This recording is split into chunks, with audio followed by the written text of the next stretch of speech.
முதல் வசனம். இந்த இந்த முதல் வசனத்தை வாசிக்கிற நீங்க அப்படியே அத கொஞ்சம் எக்ஸ்பிரஸ் பண்ணுங்க உங்க உள்ளத்துக்குள்ள. கர்த்தர் இன்னைக்கு என்னோடு இப்படி பேச போகிறார், இன்னைக்கு என்னோடு பேச போகிறார். ஆபகுக் எழுதின புஸ்தகம் செய்தியுடைய சாராம்சமே அதுதான். ஆபகுக் 1ஆம் அதிகாரம் 5ஆம் வசனம் போன வாரத்துல வாசித்தோம். ஆனா இதை சிந்திக்கல. எனக்கு வாசித்த உடனே அது ரொம்ப என்னை நெருட வைத்தது, என்னை நெருட வைத்தது. வாசிப்போமா? வாசிங்க, யாராவது வாசிங்க. நீங்கள் புறஜாதிகளை நோக்கி நோக்கி பார்த்து ஆச்சரியப்பட்டு பிரமியுங்கள். விவரிக்கப்பட்டாலும் நீங்கள் விசுவாசியாகிய ஒரு கிரியை உங்கள் நாட்களில் நடப்பிப்பேன். அனுஷா தொடர்ந்து நிறைய வசனம் வாசித்தா அடுத்த மாசம் உனக்கு ஒரு பைபிள் வாங்கிட்டு அது உனக்கு இல்லை, உங்க அம்மாவுக்கு உனக்கு தருவாங்க. ஆனா தொடர்ந்து வாசிக்கணும். இதுதான் ரொம்ப முக்கியமான. கேட்டா நாங்க சிலர் உருவாக்குவோம். போன தடவை நீங்க பாத்தீங்க கம்பத்துல இருந்து வந்ததுல அவளை உருவாக்குனது அவ்வளவு ஃபாஸ்டா வாஸ்தா. சரி, இப்ப பாருங்க, இதுல இந்த வசனத்தில் உங்களை கவர்ந்த வார்த்தை இது. இப்ப பாருங்க, இந்த வசனத்தில் உங்க மனதுக்குள்ள சில வார்த்தை உங்களை தொடும். விசுவாசியாத கிரியை உன் புருஷன் நாட்களில் நடப்பிக்கிற கர்த்தர் அப்படின்னு நினைக்கிறேன். என் நாட்கள்ல நடப்பி ஒண்ணு வேற. ஆச்சரியப்பட்டு பிரமியுங்கள், ஆச்சரியப்பட்டு பிரமியுங்கள். ரெண்டையும் நீயே எடுத்தா மற்றவங்களுக்கு வந்து கொடுக்கலாமே. வேற பாருங்க, அதுல நிறைய இருக்கு. நீங்க தான் சொல்லணும். எனக்கு அதுல 3 வார்த்தை நான் எனக்கு ஆண்டவர் பேசி சொல்லி கொடுத்திருக்கிறார். அதனால 2 வார்த்தையை நீ சொல்லிட்ட, என்ன ஒரு வார்த்தை அதுல இருக்கு. அந்த வார்த்தையை நீங்க உணரும் போது அது உங்களுடையதாய் மாறும். அது என்ன வாசிப்போம்? நீங்கள் புறஜாதிகளை நோக்கி பார்த்து. புறஜாதி யாருன்னா நம்ம தான் புறஜாதிகள் வேதத்தில் சொல்லப்பட்டது. ஆனா புதிய ஏற்பாட்டின் காலத்துல ஆண்டவர் இயேசு கிறிஸ்து மூலமாய் நாமும் தேவனுடைய சந்ததிகளாய் மாற்றப்பட்டு இருக்கிறோம். ஒன்று, ஆச்சரியப்பட்டு பிரமிக்கும்படி உங்கள் வாழ்க்கையில் கர்த்தர் ஒரு காரியத்தை செய்ய போகிறார். கரெக்டா கட்டி கட்டுறோம். அதுதான் முக்கியம். என்ன நீ கேட்கிறாய், ஒரு வார்த்தை உங்களை தொடுமானால் அந்த வார்த்தை உங்களை தொட்ட உடனே நல்ல ஒரு கரங்களை கட்டி ஆமென் சொல்லி கரங்களை கட்டி கர்த்தர் பயன்படுத்துங்க. அதான் நல்லது. நல்லா மீண்டும் சொல்றேன், எல்லாரும் அதை விசுவாசிங்க. எனக்கு வாழ்க்கையில நான் ஆச்சரியப்பட்டு பிரமிக்கும்படி கர்த்தர் ஒரு காரியத்தை எனக்கு செய்ய போகிறார். ஆமென். 2, ஹல்லேலூயா. ஆமென். அதான் முக்கியம். 2, ஆச்சரியப்பட்டு பிரமிக்குங்கள். 2, விவரிக்கப்பட்டாலும், அதாவது இது விவரிக்கப்பட்டாலும், சில காரியங்கள் விவரிக்கப்பட்டாலும் சரி, விவாதிக்கப்பட்டாலும் சரி, விவரிக்க முடியாத, நீங்கள் விசுவாசிக்க முடியாத, பாருங்க, நீங்க விசுவாசியாத ஒரு கிரியை பல விசுவாசித்திருப்போம். ஆனா எதிர்பார்க்கிறாத ஒரு காரியத்தை நம்ம விசுவாசிக்க முடியாது. எப்படி முடியும்? வாய்ப்பு இல்ல. விசுவாசிக்க ஒரு முடியாத காரியத்தை கூட கர்த்தர் உங்களுக்கு செய்ய போகிறார். இதான் முக்கியம். அதாவது புரிஞ்சுடுங்க. 3 காரியம் விவரிக்க முடியாதது. நான் சொல்றேன், இது விவரிக்கப்பட்டாலும், விவாதிக்கப்பட்டாலும், விவரிக்கப்பட்டாலும் ஒரு காரியம் சந்தைக்கு வந்துச்சு. சந்தை நம்ம சொல்லுவோம்ல, இதுவரை வெளியே வரல, இப்ப மூதிச்சு சந்தைக்கு வந்துட்டு. அது விவரிக்கப்பட்டாலும் விவரிக்க முடியாத காரியத்தை கூட கர்த்தர் உங்களுக்கு செய்ய போகிறார். ஆமென். ஹல்லேலூயா. இப்போ இதை எப்படி செய்வார்னா, எரேமியா எழுதின புத்தகம் 33ஆம் அதிகாரம் 3ஆவது வசனம் வாசிங்க. எரேமியா 33:3. என்னை நோக்கி கூப்பிடு, நான் உனக்கு அப்பொழுது நான் உனக்கு உத்தரவு கொடுத்து, நீ அறியாததும் உன் மைண்ட்ல எட்டாததுமான, அதாவது நீ அறியாததும் உனக்கு எட்டாததும், அதாவது ஆச்சரியப்பட்டு பிரமிப்பூட்டுகிற காரியங்கள் உன் மைண்டுக்கே எட்டி இருக்காது. சிந்தித்து பார்த்தா தட்ஸ் இம்பாசிபிள், முடியாததுதான் ஆச்சரியமாய் முடியும். இதுவரை முடியல, ஆனா ஆச்சரியமாய் முடியும். இதுவரை விவாதிக்கப்பட்டிருக்கலாம், ஆனா விவாதிக்கப்படாத காரியத்தை கர்த்தர் செய்ய போகிறார். உன் காரியத்துக்கு உன் மைண்ட்ல எட்டாத காரியத்தை கர்த்தர் உனக்கு செய்ய போகிறார். ஹல்லேலூயா. இத நல்லா ஞாபகம் வச்சுடுங்க. நீ மீண்டும் சொல்றேன், உங்க மைண்ட்ல சிந்தனையில எட்டாத காரியத்தை கர்த்தர் உங்களுக்கு செய்ய போகிறார். ஹல்லேலூயா. சரி, அடுத்து பாருங்க, இன்னொரு வசனத்தை கூட வாசிப்போம். எபிரேயர் 4:12 அந்த முதல் வசனத்துக்கு நம்ம வாசித்த ஆபகுக்கு இணையா சொல்லிப்பாரு. 4 முதல் 12 முதல் பகுதி தேவனுடைய வார்த்தையானது. நம்ம கேட்டு பாருங்க, ஆபகுக்குல ஒண்ணு கேட்ட பாத்தீங்களா? என்ன சொன்னார் ஆபகுக்குல? நீங்கள் புறஜாதிகளை நோக்கி பார்த்து, அதை விட்டுருங்க, அங்க இப்படி சொன்னார்ல, இந்த வார்த்தையானது தேவனுடைய வார்த்தையானது ஆச்சரியப்பட்டு பிரமிக்கும்படி அந்த வார்த்தைக்கு ஜீவனும் வல்லமையும் ஆண்டவர் கொடுத்திருக்கிறார். ஹல்லேலூயா.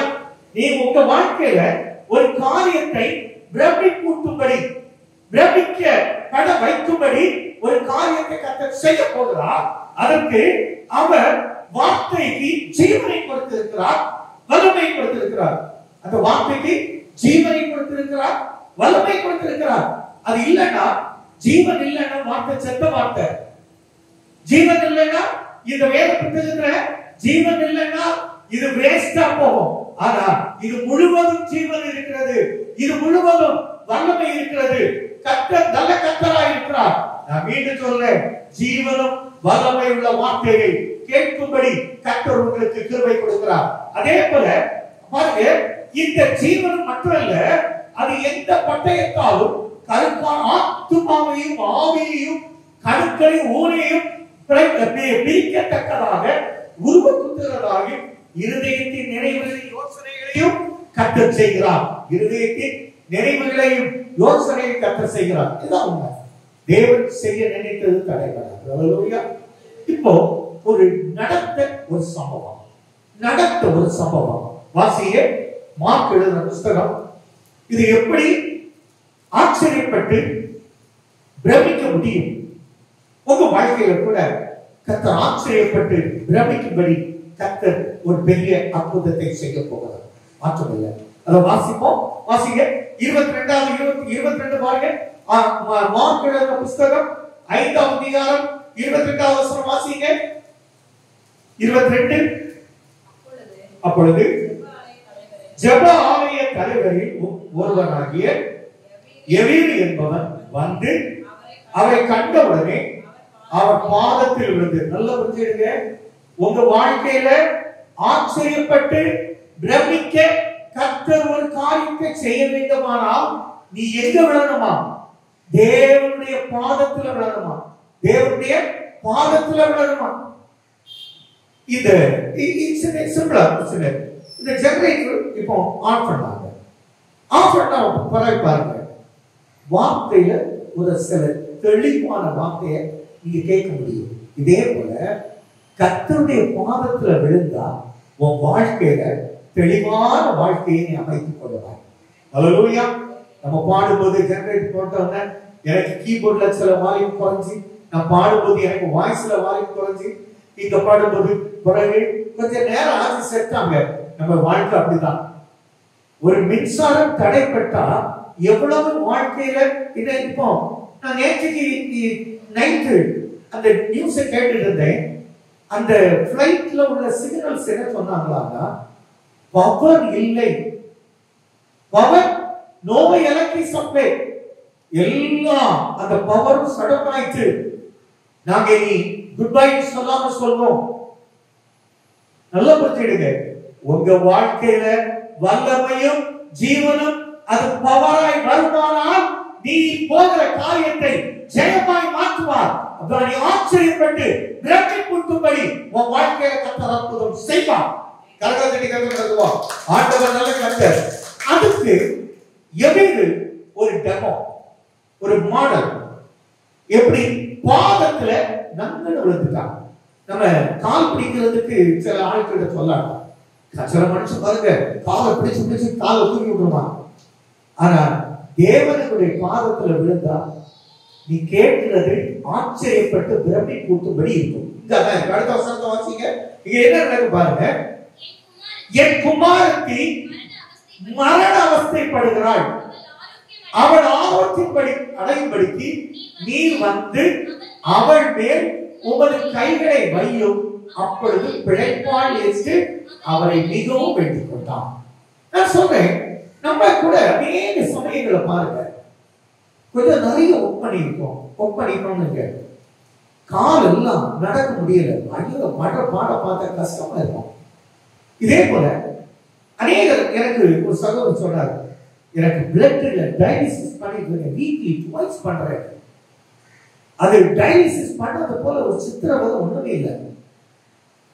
அவங்க அதுக்கு அந்த டயாலிசிஸ் பண்ணும்போது இங்கேயோ வச்சு அதை கட் பண்ணி என்னெல்லாமோ ரொம்ப சொல்லும் போதே எனக்கு கஷ்டமா இருந்தால் நான் சொல்றேன், மரண அவஸ்தை அவங்க படுத்திருக்காங்க. கேன்சர் மரண அவஸ்தை, சிலருடைய பிளட்ல ஒரு இன்ஃபெக்ஷன் இருந்தா போதும் மரண அவஸ்தை கொண்டு போயிடும், மரண அவஸ்தைக்கு கொண்டு போயிடும். மாற்றம் இல்லை. ஒரு நான் இப்ப கடை சமீபத்துல நம்ம மருத்துவமனைக்கு வருமானம் பார்க்கும்போது கவுண்ட் குறைச்சிட்டாங்க. கவுண்டா அக்கவுண்ட் என்னன்னு பார்த்தா கவுண்ட் குறைச்சா அது மரண அவஸ்தையிலே அவஸ்தை, அது கூட பரவாயில்ல. அந்த கவுண்டை கூட்டுறதுக்கு சில மெடிசன் கொடுப்பாங்க பாருங்க, இந்த பப்பாளியரை அடுத்து குடியில அது குடிச்சு பார்த்தா ரொம்ப டேஸ்டா இருக்கும். அது இனிப்புலே இனிப்பு. நீங்க வேண்டாம் இன்னைக்கு கவுண்ட் கூடன்னா சும்மா கூட குடிச்சு பாருங்க, அதனால ஒண்ணும் இல்லை, அந்த டேஸ்ட் அப்படின்னு சொல்லுங்க. நானும் கேட்டேன், இங்க குடிச்ச அநேகம் இருக்க முகத்தை எல்லாம் பாக்குறேன். இதை போல ஒரு நான் சொல்றேன், இந்த மெடிசனை குடிச்சது, இந்த பப்பாளி இலைய அரைச்சு குடிச்சதே மரண அவஸ்தையா இருந்தால், இங்க ஒரு தகப்பனார் தன் மகளுடைய பாடுகளை பார்க்க முடியாமல் மரண அவஸ்தைப்படுகிறார். இந்த மரண அவஸ்தைப்பட்டவளை பார்த்து அவன் வந்து இயேசுவின் பாதத்துல உட்கார்ந்துட்டு கேட்கிறார். அப்போ இயேசு என்ன சொல்றார் பாருங்க, அடுத்த வசனத்தை பாருங்க.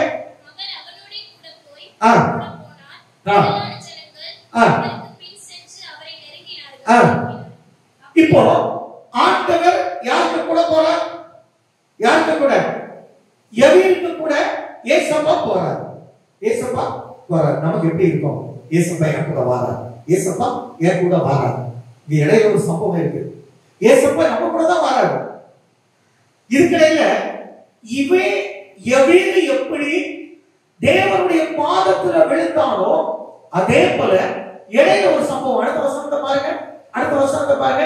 அப்பொழுது 12 வருஷமாய் பெரும்பாலும் உள்ள ஸ்திரீ, எத்தனை வருஷம்? 12 வருஷம். மருத்துவமனையில போய் பாருங்க, வருஷ கணக்கா அவங்க நோய்க்காக மெடிசன் எடுத்துட்டு இருக்கிற நிறைய மாத்திரை. நான் எல்லாம் ஜெபிக்கும் போது ஆண்டவரே அந்த மாத்திரையை கூட உங்க ரத்தமாய் மாற்றி கொடுக்கறதா சொல்றாங்க. ஆண்டவரால் கூடாதது ஒன்றே இல்லை. நம்முடைய விசுவாசம் அவ்வளவு இல்லை. கலரா சொல்லுவார். அந்த ஒரு சூழ்நிலை நான் சொல்றேன், இந்த சூழ்நிலையில யார் இருந்தாலும், யாருடைய பெற்றோர் இருந்தாலும் உங்களுக்கான செய்தி இப்பொழுது வழங்கப்பட்டுக் கொண்டிருக்கிறது. அதான் உண்மை. இந்த சூழல் சுகர் இருக்கலாம், சுகர் இல்லாத நோயானு கேட்டா ஐயோ நம்ம ருசிச்சு ரசிச்சு பாயசம் நம்ம குடிப்போம். பக்கத்துல இருக்கிற ஒருத்தர் என்கிட்ட நான் ஒரு கல்யாணம் வீட்டு போயிருக்கேன், 4 பாயாசம்.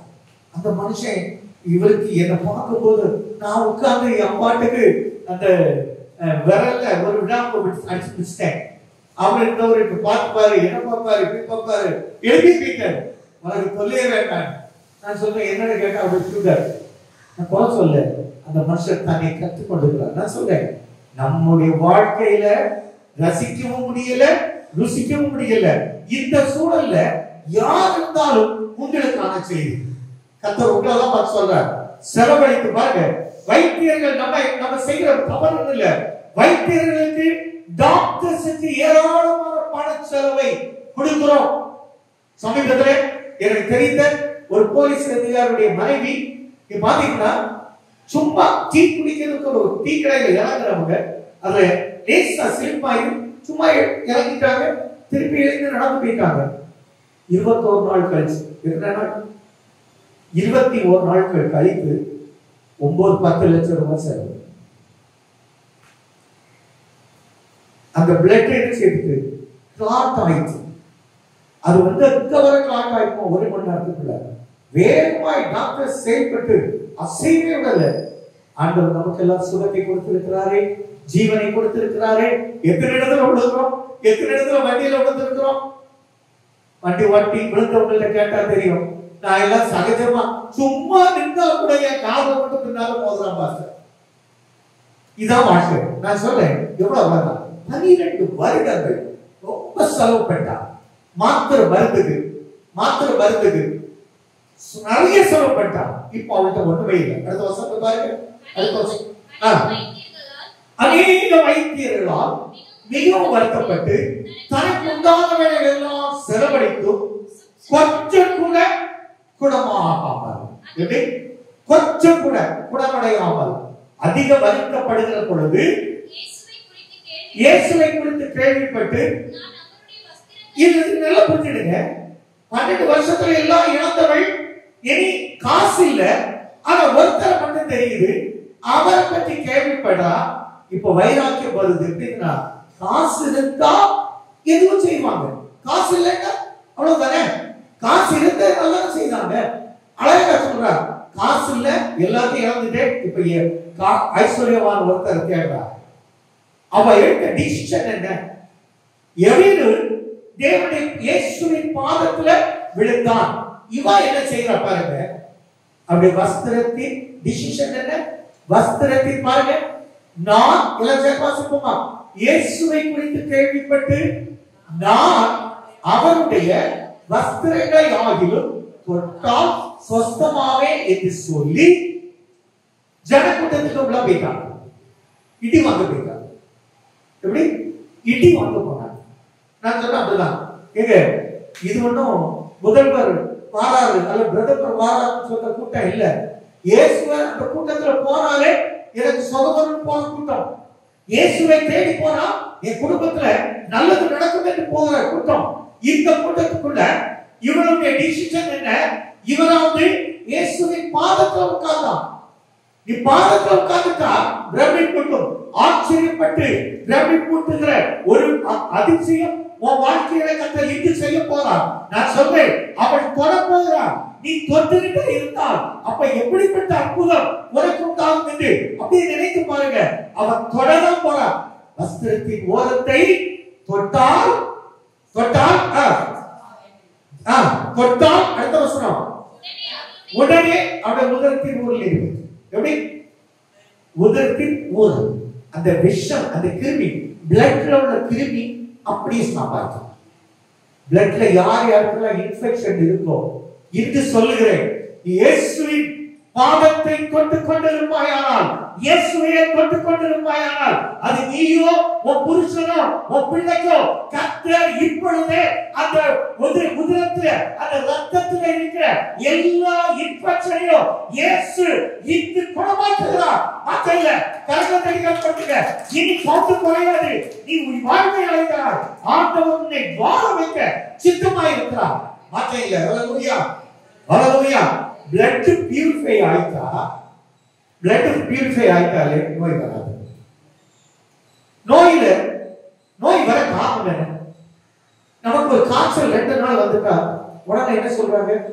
நசமா நிறைய தாங்க பிளட் டெஸ்ட் போயாச்சுன்னா அன்னைக்கு எல்லாம் பாத்தீங்கன்னா ஒரு 10 ரூபா கொடுத்தா ஒரு 3 டெஸ்ட், இன்னைக்கு 10,000 கொடுத்தா ஒரு பெட்ட டெஸ்ட் எல்லாம் எழுதி ஒரு ரிப்போர்ட்டை கையில கொடுத்து நீங்க இந்த மெடிக்கல் ஸ்டோர்ல போய் வாங்கினீங்க, நாங்க தான் அந்த எம்ஆர்பிக்கு நம்ம பணம் கட்டுவோம். இதெல்லாம் நிறைய கண்டிஷன். இது ஒண்ணும் கிடையாது. ஏசப்பாட்ட வந்துட்டியா, ஏசப்பாட்ட வந்துட்டா ஒண்ணுமே பிரச்சனை இல்லை.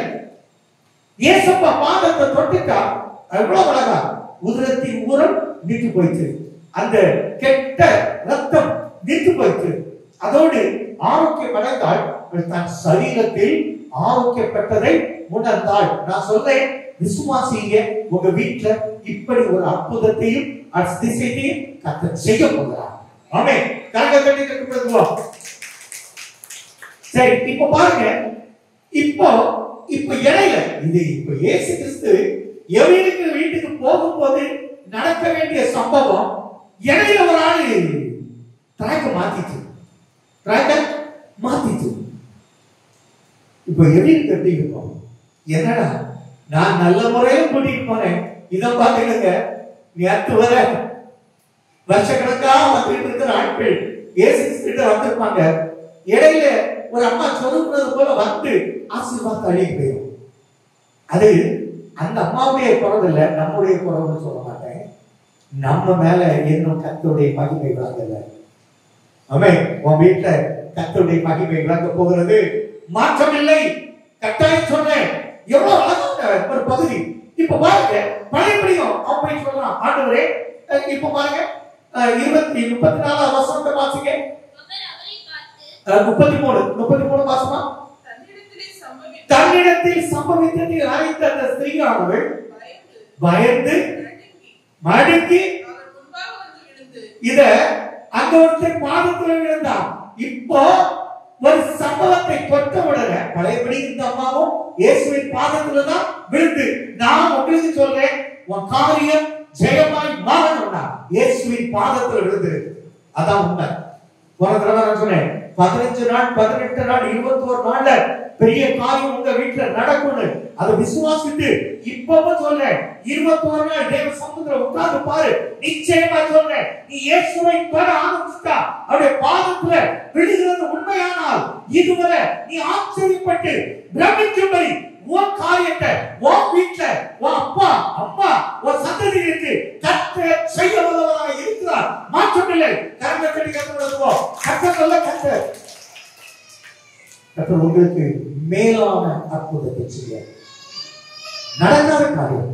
ஒரு மெடிசன் இல்லைங்க, ஒரு செலவு இல்லை. செலவு என்ன தெரியுமா? செலவு என்ன? வாங்கின இடியும் தள்ளி விட்ட புஷம் இதை போனா அப்படின்னு சொன்னாரு. அற்பமா நினைத்தது இது மட்டும்தான் செலவு. ஆனா செலவு இல்லாதது அற்புத சுகம். இப்போ இவ்வளவு பெயர் இருக்கா, இயேசுவின் பாதத்துல உட்கார்ந்தா. அடுத்த வசனத்தை வாசிங்க. அப்படி 35 அவர் இப்படி பேசிக் கொண்டிருக்கையில் ஜெப ஆலய வீட்டு தலைவனுடைய வீட்டிலிருந்து சிலர் வந்து, உம்முடைய குமாரத்தி மரித்து போனால் நீ போதகத்தை என் போதகரை வருத்தப்படுத்த வேண்டாம், சங்கடப்படுத்த வேண்டாம். பிள்ளை செத்து போச்சு, பிள்ளை செத்து போச்சு. பிள்ளை எரி இழந்தது எரி கிடைக்காது. எரி நாம இழந்துட்டோம், எரி நமக்கு கிடைக்காது. இந்த நம்பிக்கை யாருக்கும் இருந்தா கர்த்தர் உன்னை பார்த்து சொல்லுகிறார், நீ இழந்தது ஒன்று உன்னை விட்டு போகாது, உன்னை மீட்டு தருவேன். அல்லேலூயா. எல்லாம் கணக்கு தேடிக்க. அதான் உண்மை. நீ இழந்ததை மீட்டு தருவேன். இப்போ ஒரு சந்தேகம் வரும், நாங்க எல்லாம் எங்க அப்பா அம்மாவை இழந்திருக்கோம். நான் தான் நினைத்தேன் எங்க அம்மா நல்ல ஒரு ராஜ்யத்துல இருக்காங்க, இனி அந்த ராஜ்யத்தை தான் நான் பார்க்க முடியும். அது வாய்ப்பு. ஆனா இங்க இந்த உலகத்துல நீ எதை இழந்தாயோ, பேதுரு சொன்னார், ஆண்டவர்கிட்ட கேட்டார், ஆண்டவர் நாங்க உங்களை எல்லாத்தையும் விட்டு உங்களை பின்பற்றோம், எங்களுக்கு என்ன கிடைக்கும்?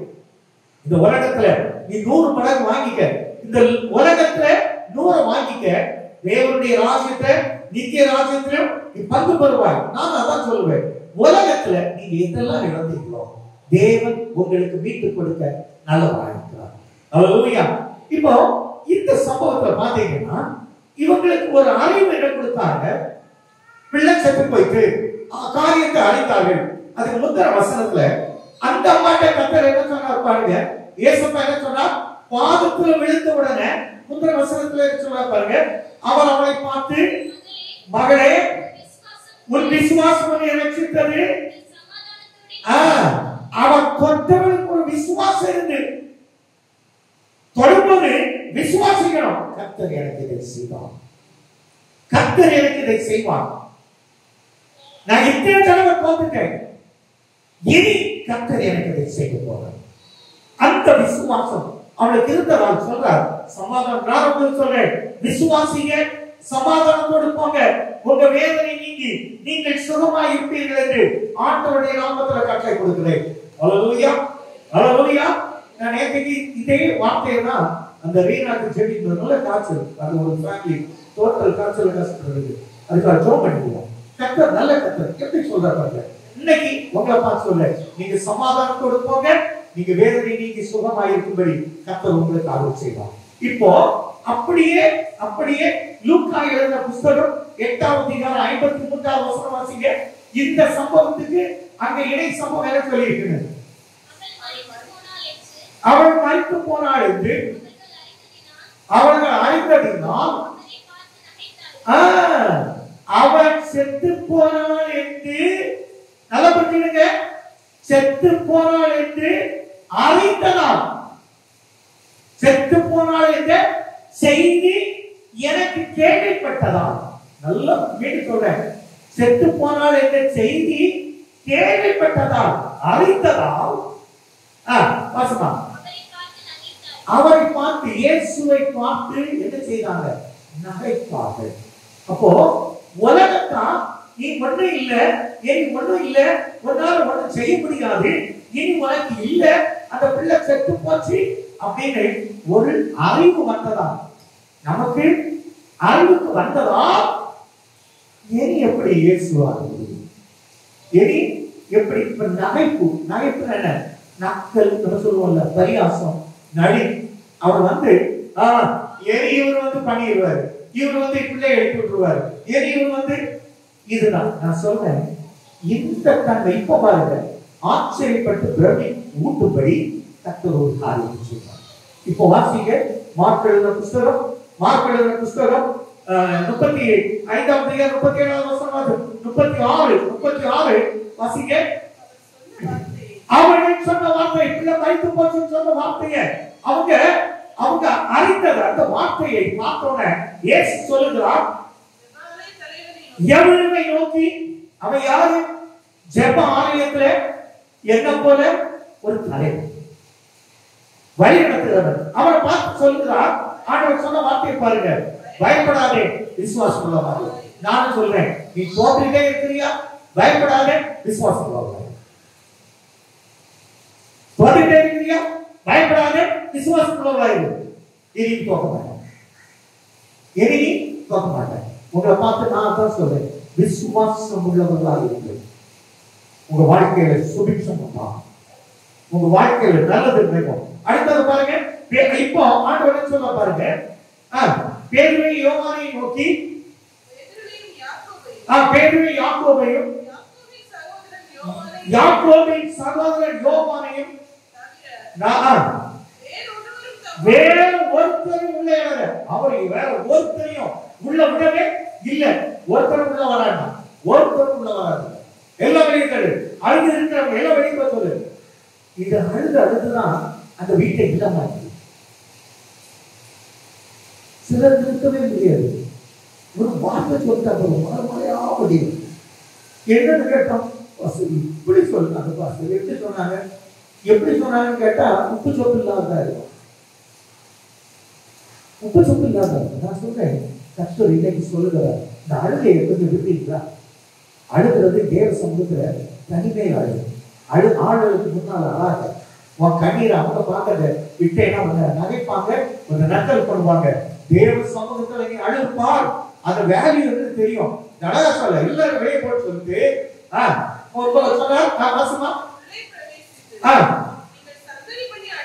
நீங்கள் சந்ததி பண்ணி அழுகிறது என்ன? பிள்ளை மறிக்கவில்லை, நித்திரையா இருக்கிறாள் என்றால் எவ்வளவு சொன்னார்? அவ சாகவில்லை, உனக்கு அறிவில்லை, செத்து போச்சு, சரீரம் செத்து போச்சு, ஆனா ஆத்துமா தூங்கி. அல்லேலூயா, அல்லேலூயா. பல வேளை நினைச்சிடுங்க, உங்க சரீரம் செத்து போகலாம், உன் ஆத்துமா கர்த்தருக்குள் இருக்குமானால் நீ மீட்டு உயிர் பெறுவது நிச்சயம். அந்த சாவு உன்னை சந்திக்காது. கலக்க கட்டிக்கிறதுவா. இப்ப சாவு சொன்னேன், இந்த சாவுல நிறைய இருக்கு, சாவுல நிறைய இருக்கு. சிலருடைய பார்த்து பாருங்க, சில மனிதர்களை பாருங்க, இந்த கை விளங்காம இருக்கும், விளங்கல செத்து போச்சு, சரீரத்துல கை செத்து போச்சு. சில பகுதிகள் சுகர் வர்றதுக்கு ஒரு ஒரு ஒரு செல் அங்க செத்து போச்சு. நம்ம பார்த்து நம்முடைய சரீரத்துல எதுக்கு மெடிசன் எடுக்கிறோமோ அந்த சரீரம் செத்து போச்சு. இந்த பிள்ளை செத்து போச்சு. செத்து போச்சுன்னு சொன்னதுனாலதான் அடுத்தவங்க வெளியே போகணும்னு சொல்லிட்டு நித்திரையா இருக்கிறான், நித்திரா இருக்கிறாள் சொன்னது மட்டும் இல்ல. பாருங்க 41வது வசனம் பாருங்க. பிள்ளை கையை பிடித்து தரித்தாகும்படி என்றால் அதற்கு சிறுபனை எழுந்து என்று உனக்கு சொல்லுகிறேன். எத்தனை வயசு சொல்றது? 12 வயசு. எத்தனை வயசு? 12 வயசு. 12 வயசுல யாரெல்லாம் இருக்கீங்க? 12 வயசு, 13 வயசு, 10 வயசு, 13. பாருங்க எல்லாம் இந்த ஸ்டேஜ் தான். மான்சூன் ஒண்ணு இருக்கு, 14, 24, 13. அதான் பாருங்க இப்போ இல்ல இந்த ஸ்டேஜ் தான். நான் சொல்றேன் இந்த ஸ்டேஜ்ல ஒரு பிள்ளையை பறி கொடுத்த தாய் எப்படி அழுதுருக்கும். இப்போ சரீரம் செத்து போச்சு நான் சொன்னல. இப்போ அந்த சரீரம் செத்து போனதே கற்றுக் கொண்டு வருவார். ரோமர் எழுதின புத்தகம் 4வது அதிகாரம் இதனுடைய 2வது பகுதி பாருங்க. அதான் இப்ப பாருங்க ஆச்சரியப்படும்படி பிரமிப்பூட்டும்படி அந்த எபிரேயருடைய வீட்டில நடந்துதான் இல்லையா?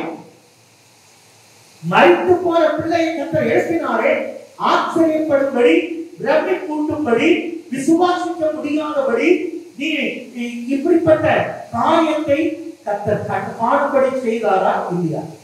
நான் வீடு சொல்றேன், எபிரேயருக்கு மழை கூட்டி விட்டுட்டார். எப்படி ஆச்சரியப்பட்டு பிரமிப்பூட்டும்படி விசுவாசிக்க முடியாத கிரியை நடந்துதா இல்லையா? நடந்துனா உன் வீட்டுல நடக்காதா? உன் வீட்டுல நடக்குமா நடக்காதா? நடக்கும். நான் அதை பெற்றுக்கொள்ள போகிறேன் அப்படின்னு நினைங்க. இப்போ பல வியாதியில இருக்கிறவங்க எல்லாரும் ரோமர் எழுதின புத்தகம் 4வது அதிகாரம் அதுல 18வது வசனம் வாசிங்க. ரோமர் எழுதின புத்தகம் 4வது அதிகாரம் 19. அவன் விசுவாசத்திலே பலவீனனாய் இருக்கவில்லை, ஏறக்குறைய 100 வயது உள்ளவனாய் இருக்கும்போது தன் சரீரம் செத்து போனதையும் சாராளுடைய கர்ப்பம் செத்து போனதையும் என்ன இருந்தார். அப்போ சரீரம் முழுக்க செத்து போன உயிரோடு தான் இருந்தான். பார்த்து செயல்படல. வீட்டுல இருக்கிறது சில வீட்டுல போங்க, சில பெரியவங்க ஈச்சர்லாம் படுத்திருப்பாங்க. நம்ம என்ன செய்யலாம்? போனா ஐயா நல்லா இருக்கிறீங்களா இப்படி கேட்டுக்கிட்டு போலாமே தவிர அவங்கள போய் தூக்கி எல்லாம் எடுக்க முடியாது. இதே கண்டிஷன் தான் ஆபிரகாம். நான் சொல்றேன் சரீரத்துக்குள்ள என்ன வியாதி இருக்கிறதோ இன்னைக்கு கர்த்தர் ஆபிரகாமுக்கு பலனை கொடுத்து ஒரு புத்திரனை கொடுக்க வல்லவராய் இருந்தால் உன்னை பலப்படுத்துகிற கர்த்தர் சொல்லுகிறார், விசுவாசி, நீ பிரமிப்பை ஊட்டும்படி நீ விசுவாசியாக ஒரு கிரியை கர்த்தர் உனக்கு செய்வார். இது எப்படி ஆகும்? நான் 100 வயது இது இருப்பாங்க. இந்த அர்த்தம் சொல்றாரு, கர்ப்பம் செத்து போச்சு. எப்பமாவது ஒரு பேச நான் சொல்லுவேன், கர்ப்பப்பையே இல்லாத சாரா கர்ப்பம் செத்து போச்சுன்னா நம்ம இதுல என்ன செய்வாங்க? யூட்ரஸ் அப்படியே புறப்பட்டு ஒரு பாத்தை எடுத்துருவாங்க. எடுக்க மாட்டாங்க. இப்போ ஆல்மோஸ்ட் இருக்கு, ஆனா செயல்படல. நம்ம நிலைமையும் அப்படிதான். அநேக வியாதிகள். நான் சொல்றேன் இங்க வரும்போது கர்த்தர் சாராட்ட கேட்கிறார், கர்த்தரால் ஆகாத காரியம் ஒன்று உண்டோ? அநேகர் எனக்கு ஒரு பேரப்பிள்ளை என் பிள்ளைக்கு கர்த்தர் ஒரு புத்திர பாக்கியத்தை கொடுக்கணும் அழுகிற ஜெபிக்கிற. நான் சொல்றேன் அந்த குடும்பங்களுக்கு சேர்க்கை சொல்றேன், கர்த்தரால் ஆகாத காரியம் ஒன்று இல்லை. விசுவாசிக்கணும். ஏன் அங்க சொல்ல ஆச்சரியப்பட்டு பிரமை கூட்ட உங்க குடும்பத்துல கர்த்தர் அற்புதம் செய்வார். ஆமென். ஹல்லேலூயா, ஹல்லேலூயா. கடைசியா இது ஒரு வித்தியாசமான ஒரு பகுதிக்கு நேராக உங்களை அழைத்து சொல்ல ரொம்ப ஆசைப்பட்டேன். அதனால இந்த ஒரு பகுதியை வாசிப்போம். 1 ராஜாக்கள் 17ஆம் அதிகாரம். இங்க ஆச்சரியப்பட்டு பிரமை கூட்டுகிற நிறைய சம்பவங்கள் இதுல இருக்கு. நீங்க விசுவாசித்தால் விசுவாசிக்கணும், விசுவாசிக்காவிட்டால் கிரியை உங்களுக்கு உண்டு. நல்லதை கர்த்தர் செய்ய போகிறார். 1ஆம் அதிகாரம் வாசிக்க 17:1. 1 ராஜாக்கள் 17:1.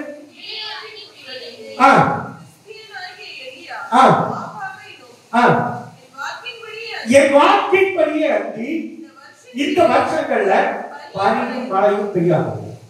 இது சொன்னது யாரு? ஆமா, யாரு? எலியா.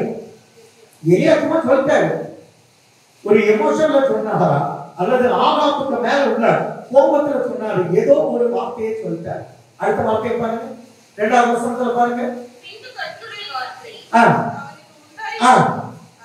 அவர் நீ இவ்விடத்தை விட்டு கீழ் தேசத்தை கீழ் திசையை நோக்கி போய்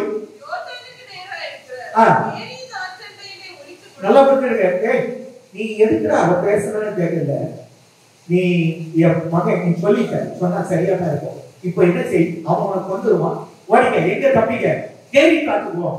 அங்க நான் உனக்கு உனக்கு சாப்பாடு தரேன், ராயில் சாப்பாடு பாருங்க. வேலை கேட்காமல் சாப்பாடு. நமக்கு தெரிந்த சம்பவம் என்ன? வேலை கேட்காமல் சாப்பாடு கிடைக்குது.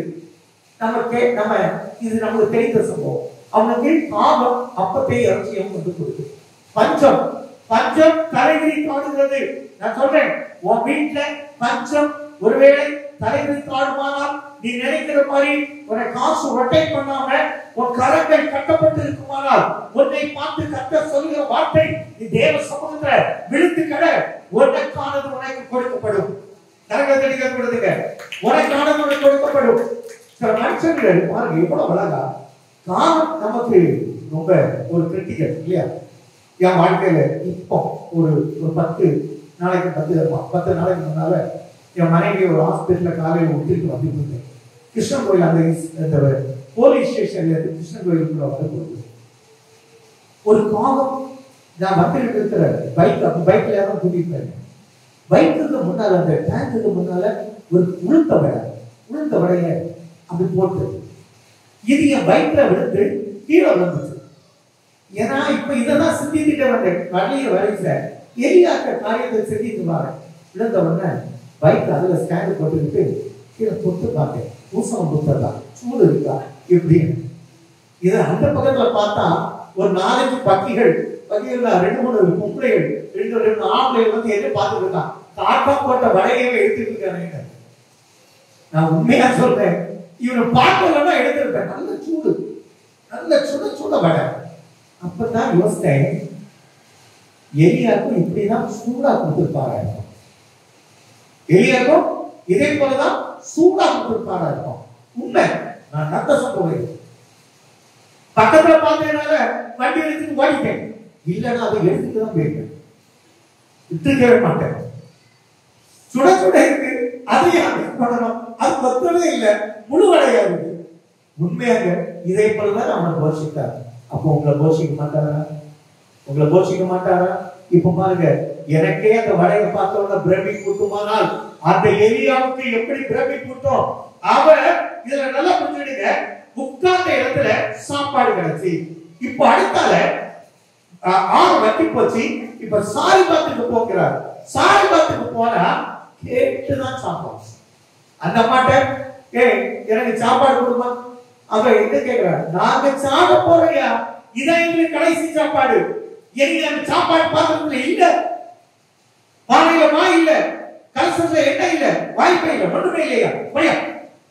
நம்ம பானையில என்ன சொன்னா போயா அப்படி சொல்லுவோம்ல, இதே போலதான் சொல்லியிருக்கோம். அப்ப நான் சொன்னா, ஒரு காரியம் செய்தி உனக்கு சுடுறதுல கூடு, அப்புறம் பாருங்க வீடு.